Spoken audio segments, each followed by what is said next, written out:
ফরেস্টের কাছে বাড়ি, তাদের বাড়ির থেকে ফরেস্ট অনেক অত বেশি দূর নয়।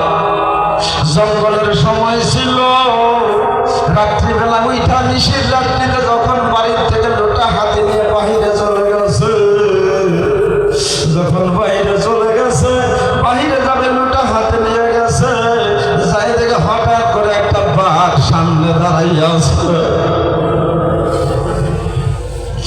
বাঘ যখন সামনে দাঁড়াইয়া আছে রে, বাঘে কি আর মানুষ পাইলা ছাড়ে?